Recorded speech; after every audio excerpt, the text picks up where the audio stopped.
예, 우리 한번 출애굽기 25장 한번 읽고 진행하겠습니다. 출애굽기 25장입니다.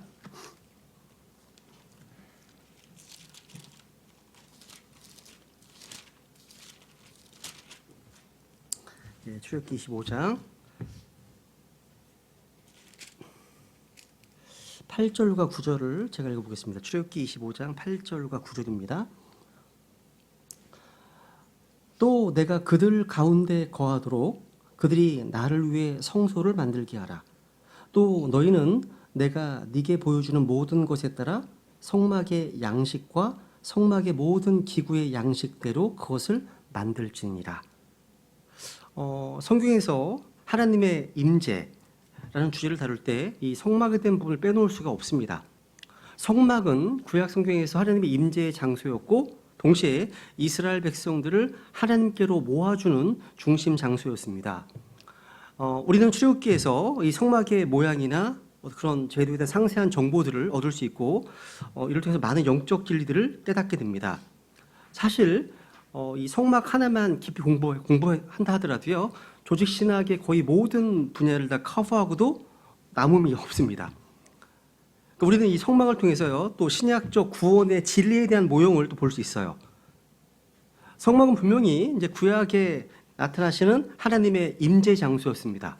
근데 이제 신약에서는 이 성막이 하나님의 임재 장소가 아니죠. 지금 이 시대는 아니죠. 성막이 지금 우리에게 있는 게 아니니까, 그죠?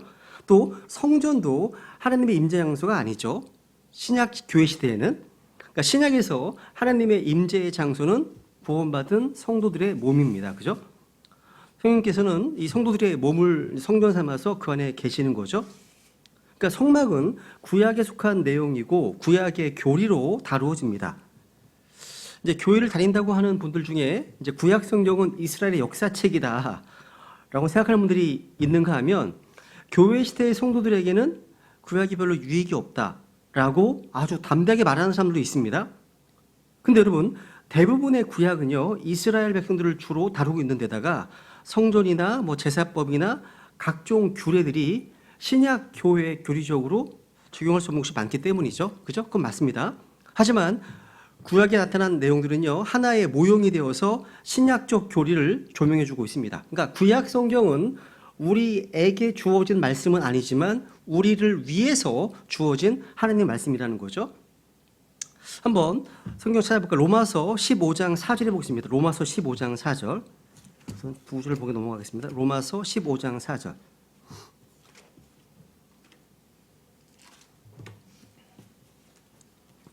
로마서 15장 4절에 보시면 무엇이든지 전에 기록된 것은 우리의 배움을 위하여 기록되었으니 이것은 우리가 성경 기록들, 성경 기록이 주는 윈내와 위로를 통해 소망을 가지게 하려 함이니라.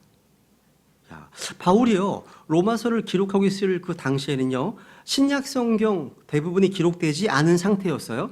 그러니까 여기 전에 기록된 것은, 그리고 또 뒤에 나오는 성경 기록들, 이건요, 창세기부터 말라기까지의 구약 성경을 의미하는 겁니다.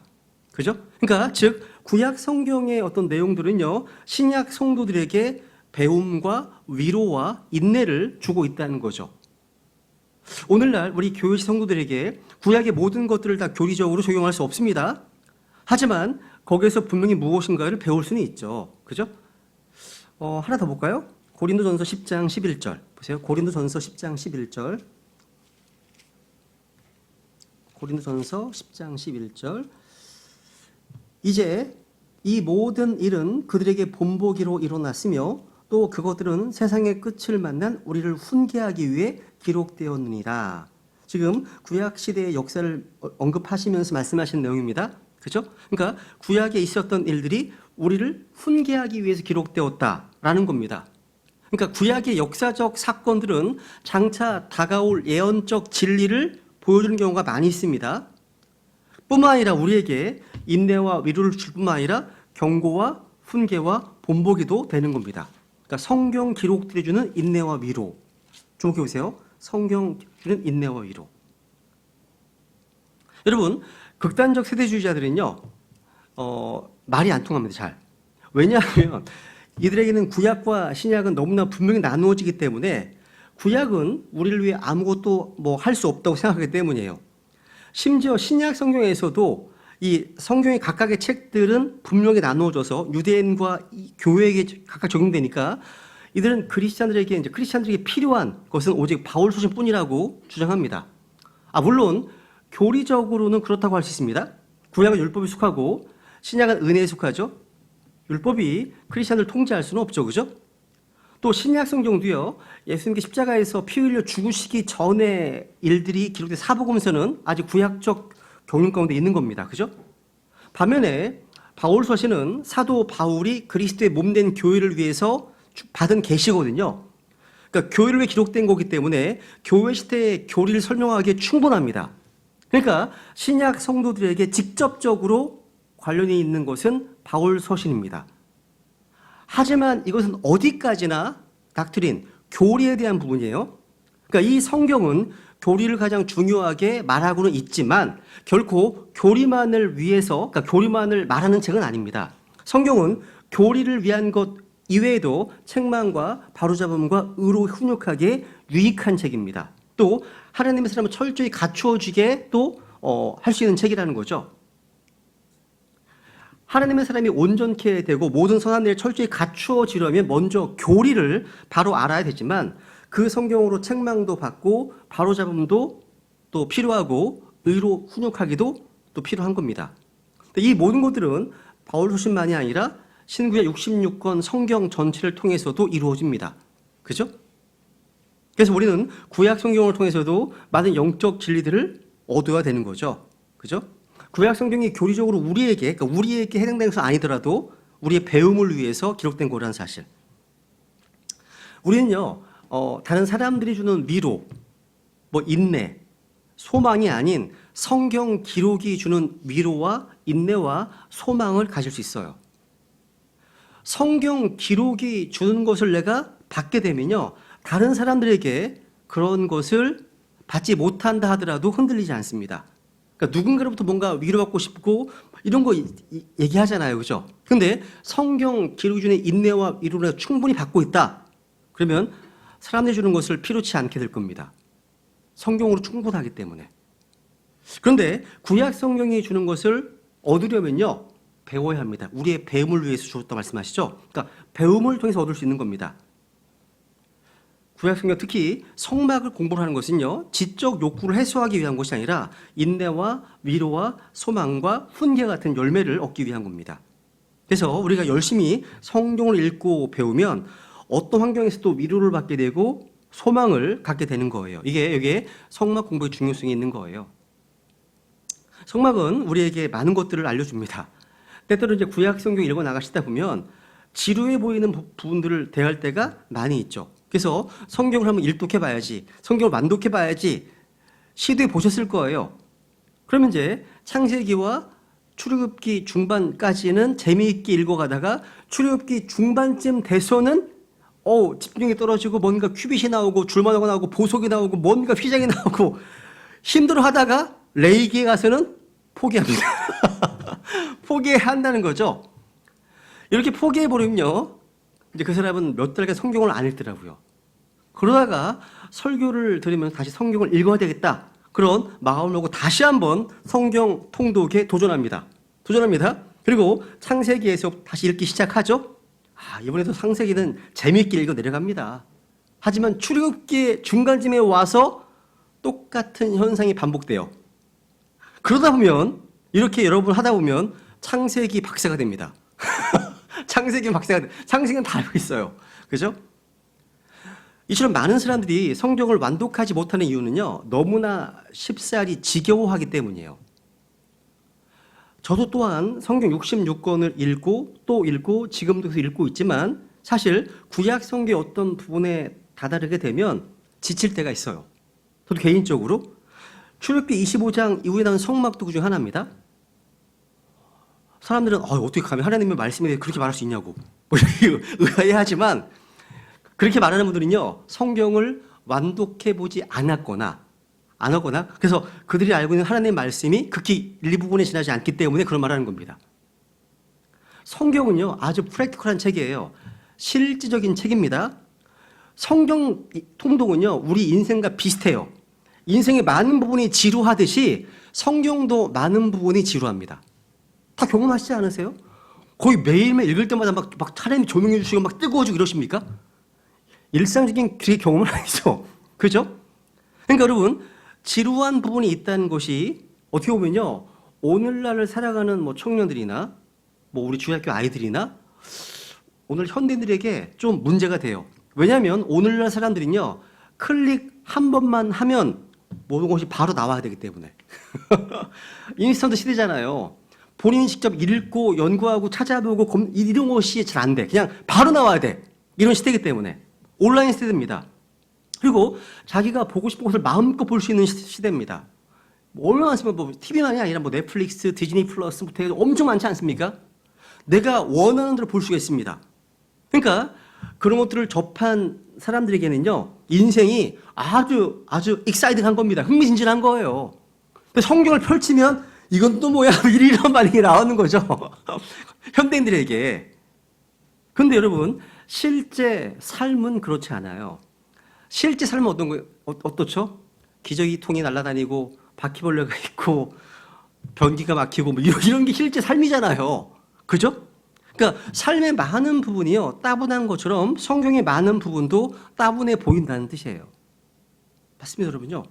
여러분, 제가 처음에 성경 완독을 지금도 잊혀지지 않는 게, 성경을 출애굽기 내리 다 읽었어요. 통과했어. 야, 됐다. 씹는 게 재밌다. 넘어갑니다. 역대상 와서 또 한 번 또 고비를 넘겨. 역대상 와서. 역대상은 1장부터 10장까지 가서 이름밖에 안 나와. 정말 이름은 아담, 셋, 에노스, 게남, 말랄 쫙 이름밖에 안 나와요. 여기서 한 번 또 고비가 있어. 읽었다고 치고 갈까? 이런 고민이 생겨요. 고민이 생깁니다. 안 됩니다. 성경은요, 사람이 빵으로만 사는 것이 아니라 하나님의 모든 말씀으로 산다고 하셨기 때문에 그 모든 말씀 필요한 겁니다. 읽으셔야 돼요. 다 읽으셔야 되는 겁니다. 그 지루한 성경 본문들도 읽어야 한다는 거죠. 그럼 이제 이번 학기에 우리 성막을 공부할 겁니다. 어떻게 보면 이 성막에 대한 주제는 하나님의 말씀 가운데 가장 지루한 것 중에 하나일 겁니다. 그런데 우리 성막을 통해서 성경 어디에서도 배울 수 없는 가장 귀중한 진리들을 또 배우게 됩니다. 사실 성막은요, 제가 앞에서 말씀드렸던 것처럼 조직신학의 대부분을 커버하고 있는 광범위한 주제입니다. 여기에는 신론, 기독론, 성령론, 구원론 다 나옵니다. 이 안에요. 다 들어있습니다. 성막과 관련된 책들로는요, 혹시 성막을 처음 접하시는 분들에게는 황금의 집이라고 하는 책자가 아주 쉽습니다. 복음적인 책입니다. 추천합니다. 그리고 처음이 아니라면 좀 깊게 공부하고 싶다. M.R. 디안의 태브너클 성막이라는 책이나 아니면 앤드류 주크가 쓴 책을 구입해서 읽어보시기 바랍니다. 좋습니다. 좋은 책들이에요. 혹시 그런 책들을 못 구하시겠다 하시면 개인적으로 저한테 연락해 주시면 제가 보내드릴게요. PDF로요. 여러분, 이 성막은요, 예피적으로 너무나 분명한 어떤 교훈들을 담고 있기 때문에 성경 신자라면 누구나 반드시 한 번쯤은 깊이 있는 공부가 필요합니다. 우리는 이 신학원에서 성막에 담겨있는 무궁무진한 광맥들을 다 파헤칠 수는 없습니다. 아마 이번 학기 동안에 그 언저리만 다룰 거예요. 이 성막이라는 광맥은요, 괭이로 찍을 때마다 말로 다할 수 없는 풍요로움과 그런 은혜를 우리에게 드러냅니다. 인간의 이성이나 사유, 지식 이런 걸 통해서는요, 아무것도 할 수 없습니다. 이 일을요. 아무리 교육을 많이 받았다 하더라도요, 설명할 수 없습니다. 여러분, 하늘에 속한 것들의 모형이 성막입니다. 하늘에 진짜 성막이 있어요. 그 성막의 모형으로서 이 성막은요, 하늘의 빛이 비춰야만 이해할 수 있습니다. 중요하죠, 그렇죠? 그러니까 이 모형을 주신 분만이 그 모형의 의미를 설명할 수 있기 때문이죠. 그죠? 방금 읽어보신 말씀 다시 읽어보세요. 출애굽기 25장에 보시면 25장 8절 보시면 다시 한번 읽어볼게요. 25장 8절. 이게 핵심 구절이에요. 8절 구절이에요. 또 내가 그들 가운데 거하도록 그들이 나를 위해 성소를 만들게 하라. 또 너희는 내가 네게 보여주는 모든 것에 따라 성막의 양식과 성막의 모든 기구의 양식대로 그것을 만들지니라 말씀하고 있습니다. 하나님은 모세에게 성막을 만들라고 명령하셨습니다. 지금 이스라엘 백성들이 현재 광야 여정을 하고 있습니다. 광야를 이동하는 그런 중에 있었기 때문에 고정식 성전이 아닌 언제나 이동할 수 있는 이동식 텐트, 이동식 성막을 제작해 가셨는데 이 성막은요, 겉으로 보면 아무것도 아닌 그런 장막입니다.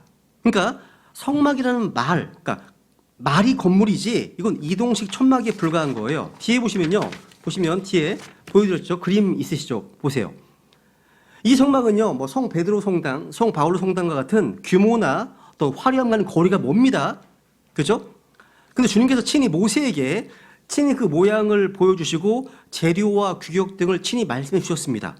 이것은요, 지상의 그 어떤 건축물과도 구별되는 독특한 집이에요.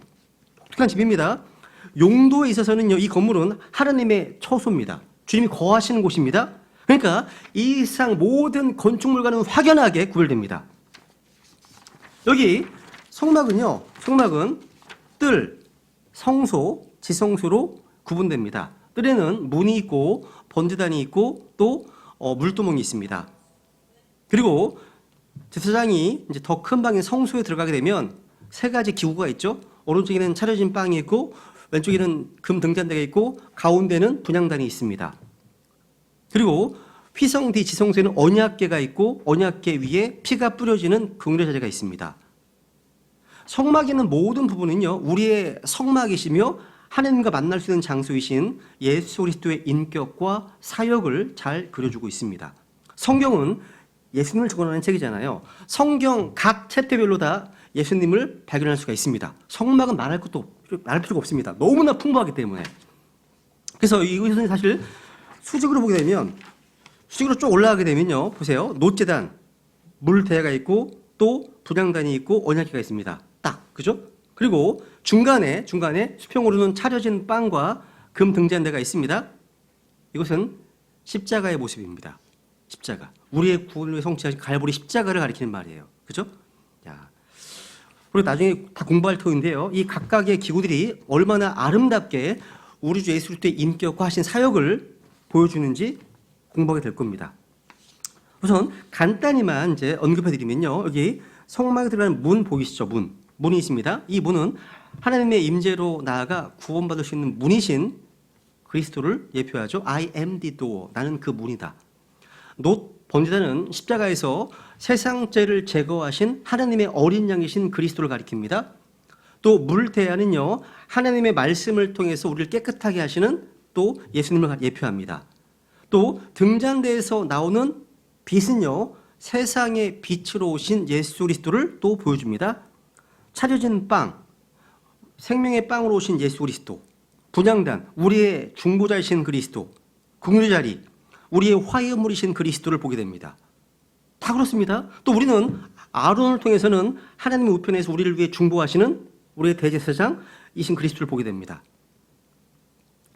맥킨토시라고 하는 분이 쓰신 책이 모세오경이라는 책이 하나 있어요. 그 책에 아주 흥미로운 부분이 하나 있는데, 보시면요, 여기 제가 세 번째 손가락표로 써놨죠, 그죠? 여기 보시면요, 이 성경을 성막에 대한 말씀을 읽어나가다 보면 성막의 기구들을 제시하는 내용이 되게 산만하게 보여요. 보입니다. 근데 실제로는 가장 완벽한 질서와 가장 뛰어난 정밀성과 가장 세심한 정확성이 있어요. 무슨 얘기냐면 출애굽기 25장에서 30장까지가 이제 뚜렷한 한 단원을 이루고 있습니다. 여기는 두 부분으로 나누어지는데 첫 번째 부분 출애굽기 25장부터 27장 19절까지 이 부분에는요, 언약궤에서 시작해서 쭉 내려와서 이제 놋제단과 그 사이에 있는 뜰로 끝납니다. 내용이 언약궤에서 뜰로 나가는 겁니다. 그것은 뭐냐면 하나님께서 이미 완성하신 속죄의 결과로 죄인을 만나주시는 것을 보여줍니다. 이미 피가 뿌려졌습니다. 오고 계십니다. 이거 그죠? 이걸 보여주는 겁니다. 그 뒤에 나온 부분은요, 우리 인간이 하나님께 나아가는 방법을 볼 수 있습니다. 그것은 제사장의 자격을 가지고 하나님께서 임재하시는 곳으로 가까이 나아가서 경배하고 교제하도록 허용받은 사람의 특권이고 책임입니다. 그러니까 그 배열이요, 너무나 완전하고 아름답습니다. 순서가 다 이유가 있다는 거죠. 그러니까 이 모든 것들은 주님께서 걸어가신 길을 기억하게 해줍니다. 이 모든 그림자의 실체가 주님이신 거예요. 그죠?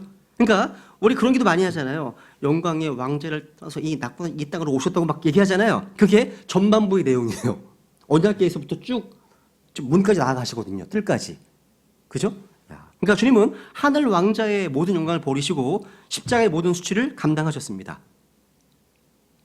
그리고 언약궤에서 놋 제단으로 가는 모든 길은 사랑의 발자취인 거고요. 놋 제단에 다시 거꾸로 올라가는 길은요, 구속의 피로 뿌려져 있습니다. 이 성막을요, 이제 구원론적인 면으로 살펴보면 성막은 7단계로 이제 구성되어 있습니다. 성막 밖에 있는 죄인들은요, 반드시 문을 통해서 들어가서 먼저 놋 번제단에서 멈춰야 됩니다. 그 제단은 십자가를 가리킵니다. 십자가. 그것은 우리가 구원을 경험하는 출발점이죠. 시작점입니다. 구원은 시작이에요. 출발점입니다. 그 다음은 세상과 구별되어서 날마다 물대야에서 물두멍에서 정결하게 씻는 단계입니다. 필요합니다. 말씀의 물로 씻는 단계입니다. 그리고 이제 성소에 있는 차려진 빵, 전시하는 빵에서 말씀의 교제를 나눕니다. 이 빵이 6개로 놓여져 있거든요. 그러니까 66권의 성경을 우리에게 보여주는 겁니다.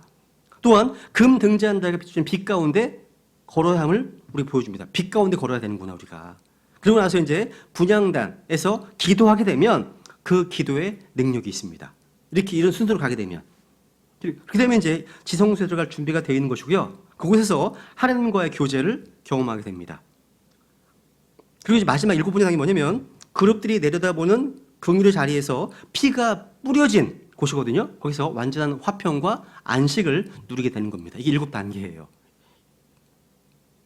또 그리고 이제 이거 4번째 화살표 보시면요. 성막 밖에서는요. 성막 안의 영광을 볼 수가 없어요. 그러니까 성막 밖에 있으면요. 회색 텐트밖에 안 보여요. 회색 텐트가 2.5m거든요. 그러니까 안을 볼 수가 없습니다. 사람이 크기로 못 봅니다. 볼 수 없습니다. 그러니까 성막의 원형이신 그리스도 밖에 있는 죄인은 결코 성막 안의 진짜 아름다움과 영광을 볼 수가 없습니다. 없어요. 2개밖에 안 보여.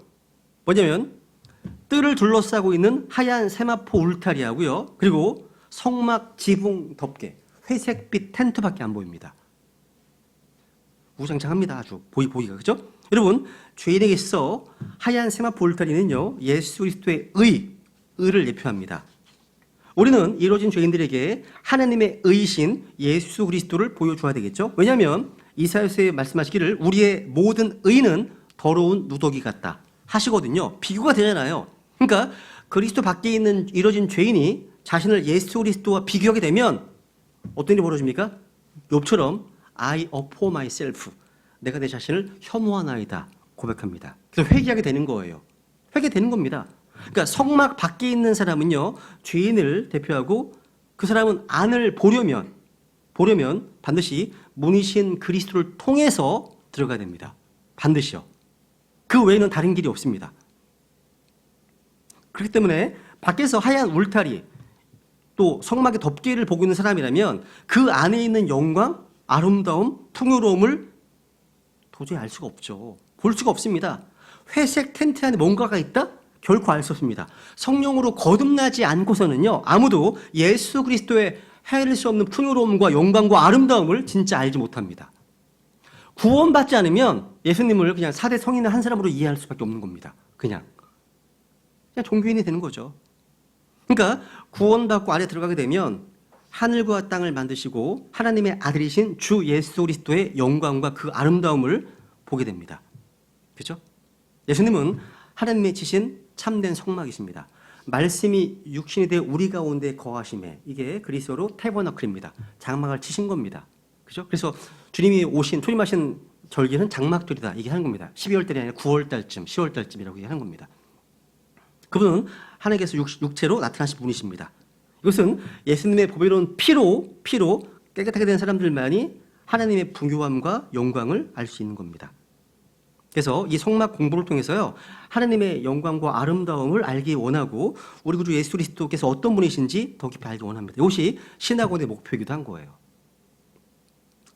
이 성막에요, 이 성막의 특별한 점이 또 하나 있는데, 이 성막은요, 하나님께서 직접 디자인하신 겁니다. 설계하셨습니다. 이 성막의 설계자는 주님이십니다. 그러니까 주님께서 친히 설계하시고 제작하도록 명령하신 지상의 구조물 중에 첫 번째가 뭐죠? 혹시 아세요? 첫 번째? 여러분 잘 아시는 거. 노아의 방주. 이 방주도 그 모든 300규빗, 50규빗, 30규빗 뭐 창 내는 거 다 하나님께서 디자인하셨습니다. 설계하셨잖아요. 그죠? 노아의 방주가 그런 거였습니다. 그러니까 방주는 노아가 그 주님께서 보여주신 그 말씀에 순종해서 방주를 지었죠. 이 방주는 그래서 하나님의 심판으로부터 보호를 받았습니다. 모든 생물이 타고는. 그죠? 그리고 이제 하나님의 친히 이제 만들라고 이제 명하신 두 번째 구조물이 성막이에요. 이 성막 또한 하나님의 말씀에 따라서 만들어졌습니다. 여러분, 사람이 지은 집은요, 시간이 지나면 지날수록 낡아지죠. 연력학 제2법칙. 그죠? 낡아집니다. 근데 성막은요, 지상에 건축된 어떤 구조물 가운데 처음부터 가장 완벽하게 지어졌고, 유지 보수 공사가 필요하지 않으며 설계 변경이나 사람들의 손을 필요로 하지 않는 유일한 집입니다. 처음부터 완벽합니다. 왜? 하나님이 설계하신 집이기 때문에. 그죠? 주님께서는 모세를 이제 산으로 부르십니다. 그래서 성막의 모든 모양을 보여주셨고 말씀해 주셨습니다. 그럼 이제 한번 정리해 볼게요. 성막이 어떤 곳입니까? 첫 번째, 이 성막은요, 주님께서 거하시는 곳입니다. 에덴 동산에서 이제 범죄한 인간은 그 죄 때문에 하나님과 분리, 단절되었지만 이제 주님께서 6월 어린 양의 피로 구속을 이루신 이후에 사람들 가운데 자신의 처소를 세우시고 그들과 함께 살겠다고 선언하신 것이 바로 성막입니다. 아까 쭉 25장 8절에서 내가 그들 가운데 거하도록 그들이 나를 위해 성소를 만들게 하라 하셨죠. 그러니까 주님은 친히 자신의 백성들 한가운데 거하시기 위해서 성소를 만들라 명령하셨습니다. 그러니까 성막은요, 장식용이 아니에요. 아닙니다. 성막은 종교 의식을 치르는 단순한 집회 장소가 아니에요. 성막은요, 주님께서 이스라엘 백성들 가운데 거하시기 위해서 만든 주님의 집입니다. 겉으로 보기에는 회색 천막으로 지어진 집이죠. 이것은 예수님의 초림을 예표합니다. 육신을 입으시고 종의 형체로 죄 많은 육신의 모양으로 오신 주님의 모습을 그대로 담은 것이 바로 광야의 성막입니다. 하나님은 우리 가운데 거하시기 위해서 우리와 함께 살기 위해 오셨습니다. 오셨습니다. 인간들과 함께 거하게 성막을 짓게 하신 거죠. 그죠? 그러니까 캠페가러 오신 게 아니에요. 이 땅에 우리 함께 하시기 오셨는데 고급 호텔을 짓게 하신 게 아니라 성막을 짓게 하셨습니다. 두 번째, 이 성막은요, 모형입니다. 실체가 아닌 모형이에요, 모형입니다. 한번 히브리서 9장을 볼까요? 히브리서 9장을 볼게요, 한번. 히브리서 9장 9절. 히브리서 9장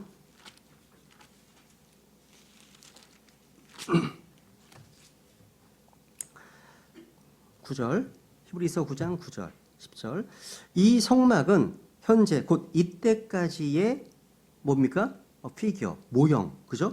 모형이므로 그 안에서 예물과 희생물을 드렸어도 그것들이 양심에 관한 한 섬긴 자를 완전하게 하지 못하였으며 이 성막은 단지 먹는 것과 마시는 것과 여러 가지 씻는 것과 육신 속한 규례들로만 유지되어 개혁의 때까지 그들에게 부과되었느니라. 그러니까 이건 모형입니다. 모형은요, 실체가 나타나면 그 가치가 사라집니다. 성막과 성전의 실체는 바로 예수 그리스도시거든요. 그 아래 24절, 오른쪽 24절. 그리스도께서는 손으로 만든 거룩한 처소들 곧 참된 것의 모형들 안으로 들어가지 아니하시고 하늘 그 자체 안으로 들어가사 이제 우리를 위하여 하나님 앞에 나타나시니라. 성막은요, 참된 것의 모형이었는데 그 참된 것이 뭡니까? 하늘입니다. 그러니까 성막을 알게 되면 하늘을 또 우주를 알게 됩니다. 모형은 실체를 보여주기 위한 거죠. 또 실체를 기다리게 하기 위한 겁니다. 누구나 성막을 보면 성막의 실체에 들어가고자 하는 소망이 생기고 간절히 바라게 됩니다. 그래서 세 번째, 이 성막은요, 우주의 모습이고 인간의 모습입니다. 성막의 구조는 우주의 구조하고 인간의 구조와 같습니다. 성막은 뜰, 성소, 지성소로 나뉘어지죠. 이것은 첫째 하늘, 둘째 하늘, 셋째 하늘 모습과 같습니다. 또 인간은 영과 육, 혼과 육으로 나뉘어지죠. 뜰은 육신, 성소는 혼, 지성소는 영, 이렇게 할 수 있습니다. 첫째 성막이 있는 동안에는요, 성소로 들어갈 길이 나타나지 않았습니다. 여기 옆에 히브리서 9장 8절에 보세요. 8절. 9장 8절. 이로써 성령님께서 표적으로 보여주시는 것은 첫째 성막이 아직 서 있는 동안에는 지성소로 들어가는 길이 아직 드러나지 아니하였다는 것이라 되어 있죠. 그러니까 하느님이 거하시는 셋째 하늘을 상징하는 지성소는요, 길 대신 예수 그리스도께서 오심으로 완전히 드러났습니다. 그러니까 예수님의 피 없이는 아무도 지성소에 들어갈 수가 없죠. 그래서 아래 보세요, 아래. 히브리 10장 19절. 10장 19절. 한 장 넘겨보세요. 10장 19절. 그러므로 형제들아, 우리가 예수님의 피를 힘입어 새롭고 살아있는 길로 지성소에 들어갈 담대함을 얻었는데, 여기 지성소는 영어로 the holiest입니다. 가장 거룩한 곳입니다. 그러니까 오직 예수님의 피만이 우리를 하늘의 하나님께로 갈 수 있게 해주는 거예요. 가장 거룩한 곳. 네 번째, 이 성막은요, 주님께서 이 완전한 성막이십니다.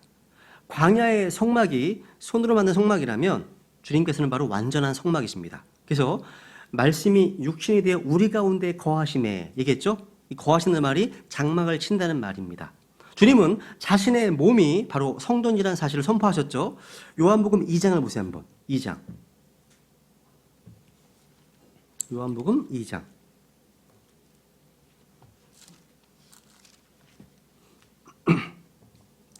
요한복음 2장 19절. 예수님께서 그들에게 대답하여 이르시되 이 성전을 헐라 사흘 안에 내가 그것을 일으켜 세우리라. 부활을 말씀하시죠. 그죠?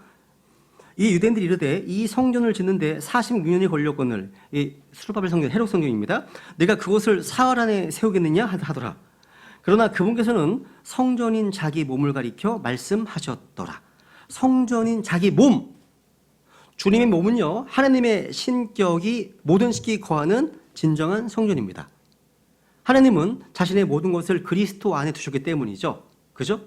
주님은 육신을 입고 이 땅에 오심으로 우리 가운데 거하심으로 완전한 성막이 되셨습니다.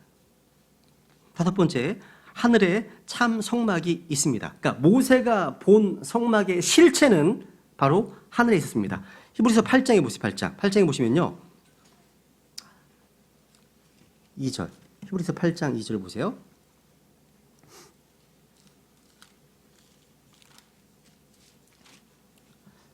성소와 참 성막을 섬기시는 분이신데 이 성막은 주께서 치신 것이요. 이게 참 성막은 누가 치셨다고요? 주께서 치신 것이요. 사람이 친 것이 아니니라 되어 있습니다. 광야에 친 성막은요, 주님께 신 참 성막의 모형이었다는 거죠. 그래서 위에 올라가시잖아요. 실체를 보실 겁니다. 실체를 보십니다. 낮에는 첫째 하늘이 보입니다. 밤에는 둘째 하늘이 보입니다. 셋째 하늘은 하나님의 말씀을 통해서 우리가 볼 수가 있어요.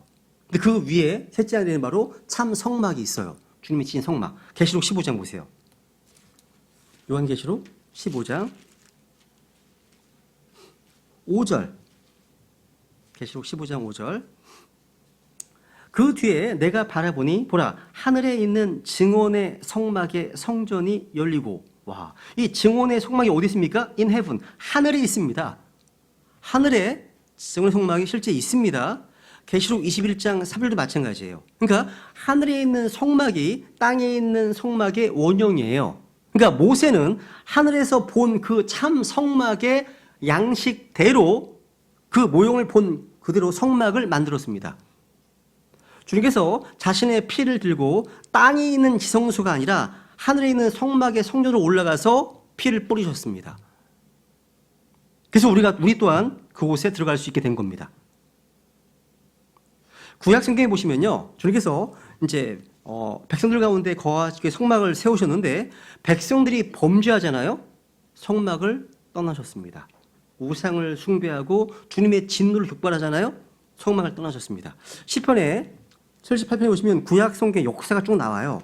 쭉 나오는데요, 거의 반역의 역사, 진짜 죄악의 역사입니다. 근데 거기에 시편 78편에 보시면 60절 보세요. 시편 78편 60절에 보시면 60절 쭉 역사 쭉 나옵니다. 나오는데 60절 실로의 성막 곧 친히 사람들 가운데 두신 장막을 버리셨습니다. 그러니까 주님은 백성들 한가운데 거하시던 성막을 주님 버리시잖아요. 그러면 이스라엘 백성들은요 원수들의 포로가 되고 치욕을 당했습니다. 치욕을 당했다는 거죠. 그러니까 백성들은요 자신들의 땅에 하나님의 거처로 성막을 세워두고도 산당들을 두어서 우상들을 섬기고 주님의 진노를 일으켰습니다. 이때 주님은 성막을 버리시고 떠나셨습니다. 불행한 역사죠, 그죠? 두 번째, 이제 성막에 여러 이름들이 있어요. 첫 번째, 태버너클로스의 성막이 있습니다. 성막은 말씀 그대로요 이동식 구조물입니다. 광야 시대에 하나님의 거처가 되었죠. 그죠? 성막 태버너클. 또 성막은요 텐트란 이름도 씁니다. 장막으로 된 텐트란 이름으로 불렸습니다. 하나님께서 모세에게 지시해서 만들게 하신 텐트형에 이동할 수 있는 장소, 성소를 가리킵니다. 사실 이걸 신약적으로 적용한다면 성경에서 태버너클 아니면 텐트 이런 성막과 장막은요 신약에서 우리 육신의 몸을 가리키는 말로 사용됩니다. 그래서 고린도서 5장에 보시면 땅에 속한 우리의 장막집이 해체되면 장막집, 이 몸을요 표현합니다. 그러니까 장막의 특징이 이동성이 있잖아요. 우리는 곧 저 하늘로 이제 옮겨갈 삶이라는 그 의미를 내포하고 있습니다. 장막은 영원히 사는 집이 아닙니다. 곧 우리가 이사 갈 거예요. 위로 이사 갈 겁니다. 조만간. 그죠? 그러니까 우리 육신은 영원히 살 집이 아닙니다. 잠시 동안만 우리의 영과 혼이 사는 흙집에 불과한 거죠. 그죠? 그래서 이사 가는 날 내가 죽은 거예요. 이사 가면 내가 죽은 겁니다. 그죠? 죽은 겁니다. 베드로 후서인가 보시면요. 베드로의 고백 들어보세요. 베드로 고백. 베드로 후서 1장에 보세요. 비슷한 말 했습니다. 베드로도요. 베드로 후서 1장 13절. 참으로 내가 이 장막에 있는 동안 this tabernacle 이 장막에 있는 동안에 너희가 기억하게 하여 너희를 일깨우는 것이 합당한 줄로 생각하노니 이는 우리 주 예수 그리스도께서 내게 보여주신 것 같이 내가 머지않아 반드시 나의 장막을 벗어야 할 줄을 알기 때문이라. 그러니까 우리 육신의 몸을 장막으로 표현하고 있습니다. 우리 또한 이 장막을 머지않아 벗을 겁니다. 그렇죠? 그래서 돌아가신 분들 보시면 이게 시체는 이분이 살던 집이었던 거예요. 그렇죠? 집이었던 겁니다. 근데 실제 이분은 떠나셨습니다. 그렇죠? 구원받으신 분이라면 아주 좋은 곳 가셨잖아요. 그렇죠? 우리도 모두가 다 조만간 떠나실 겁니다.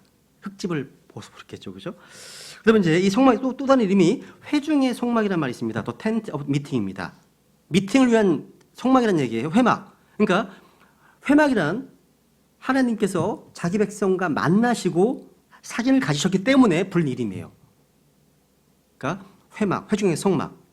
이 회중의 성막의 범위는요. 번제단과 물두멍과 그 안에서 일하는 제사장들을 포함한 바깥들입니다. 이곳은 주님과의 만남의 장소예요. 주님은 거기서 너를 만나겠다 말씀하셨습니다. 그리고 또 이 성막은 또 증언의 성막이라고 불렀습니다. 증언의 성막. 성막은요. 주님께서 자기 백성과 맺으셨던 언약에 계속 증언하시는 곳이거든요. 그죠? 성막의 존재 자체가 이스라엘 백성들에게 주님이 무엇인가를 계속 말씀하시거든요. 그러니까 성막 안에 증언궤도 있고 또 증언의 언약 다 증언의 성막 안에 있었습니다. 그래서 증언의 성막으로 불렸어요. 그리고 성막의 또 다른 이름은 바로 성소예요. 성소. 우리 읽었었죠? 성소라고 출애기 29장 8절에 있어. 성막은요. 하나님께서 거하시기 때문에 다른 모든 것과 구별됩니다. 따라서 성소에서는요. 두려움을 가져야 되고 주님께 합당한 경배를 드려야 됩니다. 성소는요. 이스라엘 백성들이 있어 경배의 중심지였거든요. 삶의 중심지. 그러니까 이 성막은요. 모든 회중들의 정중앙에 있었습니다. 삶의 센터예요. 예배의 중심지였다는 거죠. 해마다 3번 올라와서 예배를 드렸고요. 모든 일이 여기서 이루어진 겁니다.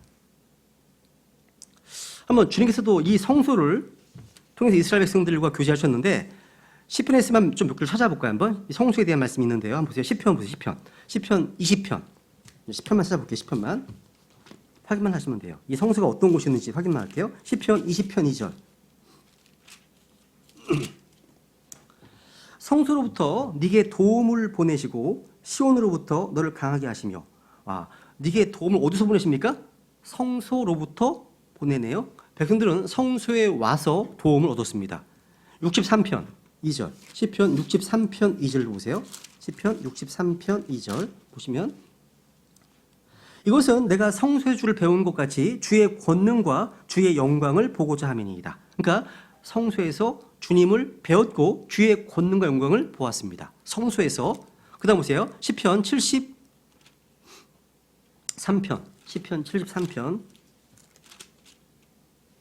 17절.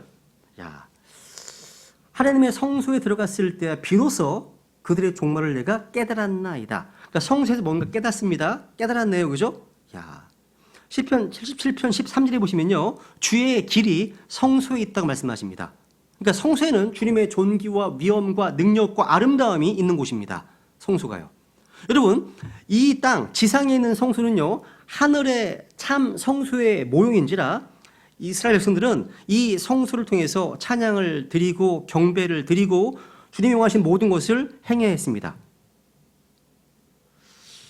사람들은 종종 하나님은 어디에도 계시는데 아무 데서나 예배를 드려도 되지 않나? 왜 꼭 교회에 와서 예배를 드리지? 묻습니다. 근데 그렇게 묻는 분들은요, 왜 학교에 가서 공부해야지? 이거 묻지 않습니다. 왜 식당 가서 밥을 먹어야 되지? 이거 안 묻습니다. 그죠? 근데 교회에서 예배와 찬송과 기도를 하는 일에 대해서는 뭔가 불만의 사람이 많아 보인다는 거죠. 주님께서는요, 성소에만 계신 분이 아니심에도 성소로 모이게 하셨다면 우리는 지역교회로 모이게 하신 일은 너무 당연한 겁니다. 그죠? 성소에서 너희 손을 들고 주님을 찬송하라 말씀하시잖아요. 성소에서 하나님을 찬송하라 말씀하시거든요. 여러분, 성소를 무시한 이스라엘 백성들은요, 하나님과의 교제를 잃어버렸고요, 그 성소가 불타버렸습니다. 마찬가지 오늘날 지역교회를 무시하는 성도들 또한 주님과의 바른 영적 교제를 유지할 수 없고요, 바른 주님을 섬길 수가 없습니다. 중요한 거예요. 그리고 또 이 성소는요, 그 뒤에 보시면 또 하나님의 집이었습니다. 주의 집이라고 표현하고, 주의 집, 하나님의 집. 성전은 내 아버지의 집이라고 표현하셨죠. 교회도 마찬가지예요. 교회도 하나님의 집입니다. 그죠? 이 집은 사실 하나님의 교회요, 집이라고 말씀하시잖아요. 그죠? 그렇다면 여기 계신 성도님들은 이 교회를 집으로 또 가족으로 의식하고 계십니까? 이 중요한 거예요. 교회를 집이라고 말씀하시는데, 여러분, 교회가 작으면요, 작을 때는 저절로 가족 의식을 가지게 돼요. 근데 교회가 조금씩 커지다 보면 이 가족 의식을 망각하기가 쉽습니다. 교회가 커질수록 구경꾼이 많아지고 관객이 많아집니다. 그래서 책임 있는 어떤 멤버십을 가진 회원들이 적을 가능성이 많아집니다. 독립침례 교회의 성도님들은 원근 각지에서 오시다 보니까 신앙 스타일이요, 주일 의존적인 신앙이 되기 쉬워요. 그것도 주일날 오전에만, 예배 시간만 반짝하고 사라지는 주일 의존적인 신앙이라면 주일날 한 번 딱 나오는 곳으로 교회를 집으로 느낄 수 있을까요? 그죠? 어려울 겁니다. 어려울 거예요. 그죠? 그럴 때 필요한 것이 바로 교회 안에 작은 소모임들을 잘 활용하는 겁니다. 활용하는 거예요. 그 소그룹 모임에서 깊이 있게 교제를 나누면 교회가 커진다 하더라도 여전히 집으로서 또 가족으로서의 교회는 유지되리라 생각하는 거죠. 그죠? 교회는 또 하나님의 집인 겁니다. 세 번째, 성전의 순서가 있습니다. 성막은요, 주님께서 우리 인간을 사랑하셔서 주신 선물입니다. 죄와 범법 가운데 죽은 우리 인간은요, 하나님과의 단절, 분리를 경험했습니다. 그 인간의 급선무는 뭡니까? 하나님과 만나는 겁니다. 그죠? 에덴 동산에서 하나님과 원수가 되어버린 인간은 거룩하신 주님께 나갈 수가 없었습니다. 오직 하나님이 만나 주셔야 그 만남이 가능한 거죠. 주님께서는 인간을 사랑하셔서 하나님과 만날 수 있는 곳을 마련해 주셨는데 그것이 바로 성막입니다. 성막이었습니다. 근데 이 에덴 동산에서는 성막이 없었죠. 범죄하기 전에는 하나님과 바로 교제할 수 있었기 때문에 이 성막이 필요하지 않았습니다. 성전이 필요하지 않았습니다. 에덴에서 쫓겨난 후에 아벨은요, 단을 쌓아서 주님께 경배드렸습니다. 피 흘림이 없이는 죄 사면이 없죠. 아벨은 제단 위에 어린 양의 피를 흘렸습니다. 주님은 아벨과 그 헌물을 받아주셨습니다. 이때부터 성경에 뭐가 나오면 돌제단이 나오고 흙 제단이 나오고 금 제단이 나오고 놋 제단이 나오고 백향목 제단이 나옵니다. 성경에 다 나오는 거예요. 나오는 겁니다. 다양한 제단 제사가 열렸습니다. 노아와 아브라함과 이삭과 야곱 등은요 다 제단을 쌓았던 인물들입니다. 그러니까 성막이 만들어지기 전에 이들은 다 제단을 쌓아서 주님께 경배했습니다. 그리고 이제 주님은 성막 시대를 열었죠. 모세 이동식 성막을 짓게 하셨고 성막은 이스라엘 회중 한가운데 있었습니다. 광야 생활을 마친 후에 이제 광야를 지나온 성막은 처음에 여호수아에 보시면요 실로에 세워졌습니다. 그런데 사무엘상에 보니까 엘리 제사장 때 그 언약궤를 빼앗겼습니다. 그 언약궤가 블레셋에 있었다가 기란 여아림으로 보내져서 20년간 머물러 있었습니다. 그 당시 이스라엘 백성들은요 언약궤에 그다지 관심이 없었습니다. 왕을 세우는 일에 집중했고요. 사무엘에게 왕을 세워달라고 요청했을 뿐 성막 재건에는 관심이 없었습니다. 이스라엘 초대왕으로 선택받은 사울은 왕이 되었는데 사울 또한 하나님의 언약궤에 관심이 없었습니다. 사울이 즉위하고 40년이 흘러서 다윗이 왕이 되었을 때 다윗의 관심 비로소 성막과 성전에 있었습니다. 와, 하나님 마음에 합한 사람이죠. 다윗은요. 다윗은 언약궤를 이제 예루살렘으로 가지고 와서 장막 안에 두었지만 성전 건축하지 못하고 그 건축에 필요한 모든 준비만 했습니다. 그리고 주님은 솔로몬에게 성전 건축을 허락하셨는데 솔로몬 재위 4년 때, 그러니까 착국 7년 만에 완성했습니다. 그러다가 백성들의 성전 중심 신앙은 날이 갈수록 소멸되었고 성전은 단지 어떤 건축물이 지나지 않게 되었습니다. 그때 주님께서는 그들에게 성전을 빼앗아 버렸는데 이것이 바로 예루살렘의 멸망이었습니다. 성전이 불타 없어지니까 이들은요 성전만 잃은 것이 아니에요. 자신들의 영토와 재산과 모든 것을 다 잃어버렸습니다.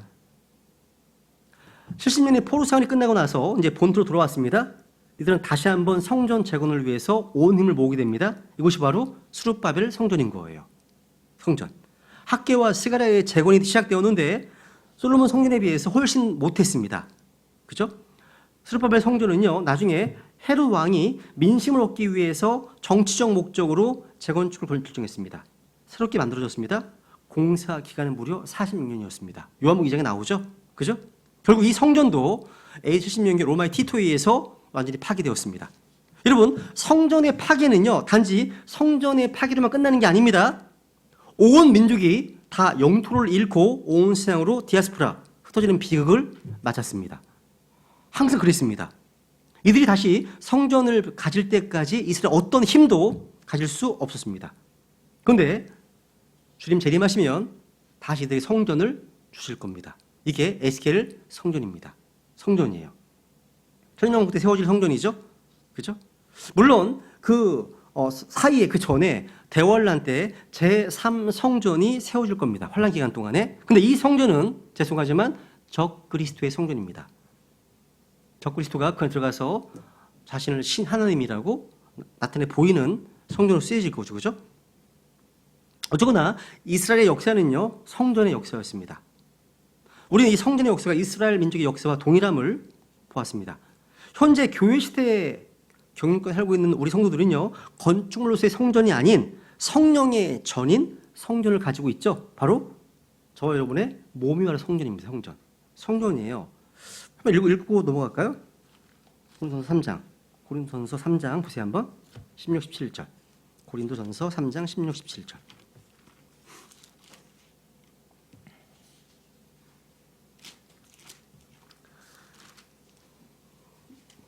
너희가 하나님의 성전인 것과 하나님의 영께서 너희 안에 거하시는 것을 너희가 알지 못하느냐?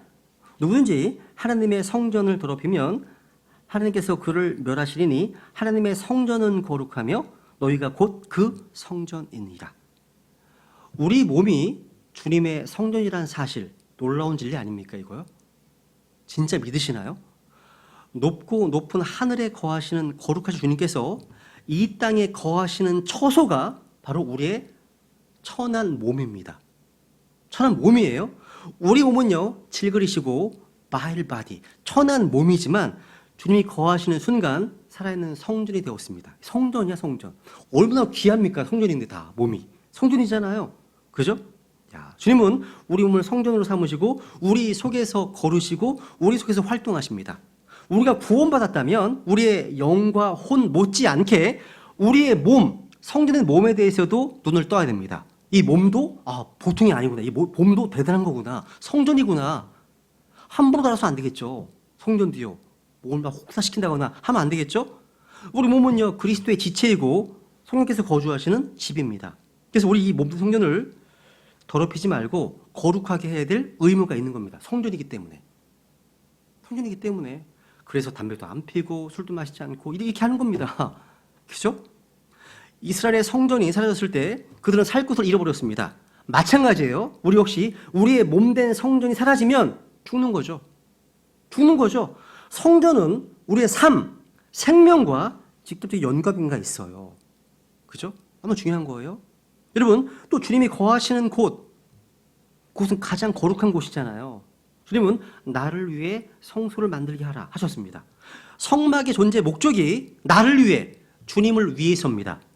마찬가지예요. 내 몸이 더 이상 우리 것이 아니에요. 성전이기 때문에.